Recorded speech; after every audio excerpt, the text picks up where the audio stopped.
중동호흡기 증후군, 메르스 확산세가 심상치 않습니다. 앞서 전해드렸듯이 메르스 확진 환자 2명이 추가로 확인됐는데요.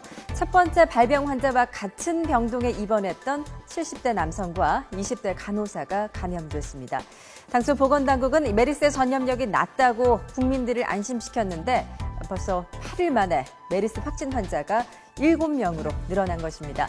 때문에 당국의 초기 대응이 잘못된 게 아니냐는 이런 지적도 나오고 있는 것인데요. 왜 이렇게 우리나라에서만 유독 빠르게 확산되고 있는 것일까요? 전문가의 견해 들어보시죠. 환자가 중동지역 다녔다는 병력이 빨리 확인이 안 되면서 이 환자가 그냥 병원이란 공간이 되게 병실안이 되게 협소하고 의료진들하고 밀접하게 접촉을 하게 되고, 특히 의료진들은 검체 채취나 이런 것들을 하기 위해서 여러 가지 의료진 터치를 하기 때문에 더 강하게 노출이 될 수가 있거든요. 보건당국도 국내 첫 메르스 확진 환자가 초기 치료 당시 중동 여행 사실을 일찍 밝히지 않았다는 점이 문제라고 지적했는데요. 첫 번째 환자가 중동 여행 사실을 이렇게 밝히지 않은 탓에 의료진들도 이 질병을 파악하지 못했다는 설명입니다. 더구나 이번에 감염된 환자 같은 경우 첫 번째 감염 환자와는 같은 병실을 사용하지는 않은 것으로 드러났습니다.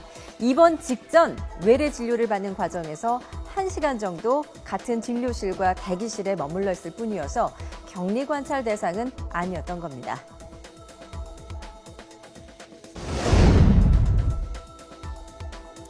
유럽질병통제센터 자료를 보면 중동 국가를 제외한 국가 가운데 메르스 환자 수가 5명 이상인 나라는 우리나라뿐입니다. 비중동 국가 가운데 메르스 환자는 영국에서 4명으로 가장 많았고, 독일과 튀니지가 3명, 아시아 국가에서는 말레이시아 1명, 필리핀 2명 등 단 3명뿐인데요. 메르스의 감염력을 가리키는 기초 감염 재생산수는 보통 0.6에서 0.8 정도, 환자 1명이 다른 0.6에서 0.8명에게 병을 옮긴다는 뜻입니다.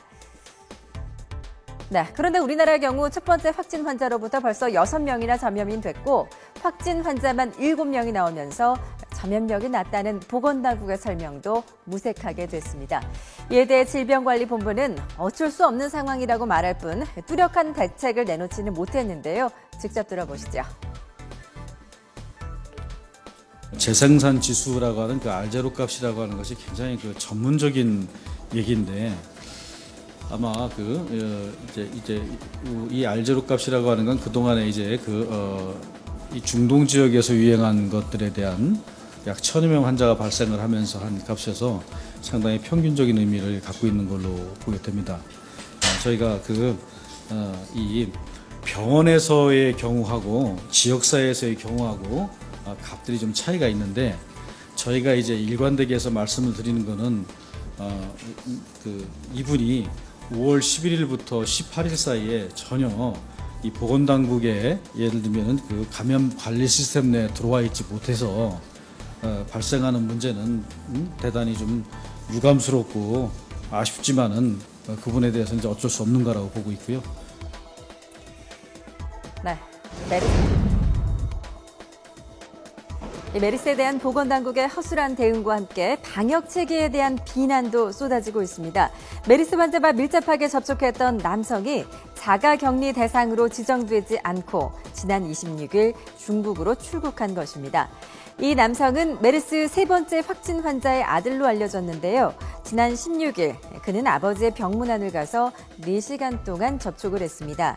사흘 뒤에 발열 증상이 발생해 응급실을 찾았지만 그는 아버지가 메르스 환자라는 것을 알리지 않았는데요. 이후에도 열이 내리지 않자 다시 병원을 찾아 아버지가 사실은 메르스 환자라는 것을 말했다고 합니다. 이 남성의 당시 체온은 38.6도로 격리 조치가 필요한 상태였는데요. 이에 보건당국은 메르스 환자 접촉 사실을 확인하고 의료진이 중국 출장을 취소할 것을 권유했지만 이 남성은 아무런 제지 없이 지난 26일 중국으로 출국했습니다. 메르스 환자와 밀접하게 접촉한 이 남성, 현재 자택에서 격리돼 메르스의 확산 가능성을 막아야 했는데요. 이 남성이 질병관리본부의 통제 범위에서 완전히 벗어난 것이 확인되면서 정부의 허술한 관리가 고스란히 드러난 셈입니다. 현재 이 남성은 중국 현지 병원에서 검사와 치료를 받고 있는 것으로 알려졌는데요. 우리 정부는 중국 측에 이 남성과 접촉한 사람들을 격리 관찰해달라고 당부했습니다. 하지만 이 남성이 방역체계 밖에서 다수의 사람들과 또 접촉을 하면서 3차 감염에 대한 우려도 높아지고 있습니다.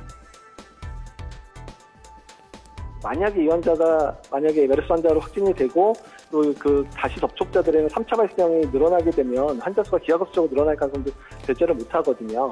일단은 이 정도 선에서 차단되지 않으면 상당히 위험할 수도 있어서 이 환자 관리 그리고 이 환자가 이로 인해 노출됐던 분들을 빨리 확인해서 그분들이 이제 격리 상황에 이르고 또 그분들의 환자 발생하지 않는지 여부를 빨리 관찰하는 게 중요할 것 같습니다. 이렇게 3차 감염 우려까지 나오고 있는 상황에서 보건당국은 여전히 메르스의 감염력이 떨어진다면서 3차 감염 가능성은 낮다는 입장을 보이고 있습니다. 하지만 명확한 치료제가 없는 이 메르스, 치사율이 높기 때문에 보다 뚜렷한 대책이 필요한 상황인데요.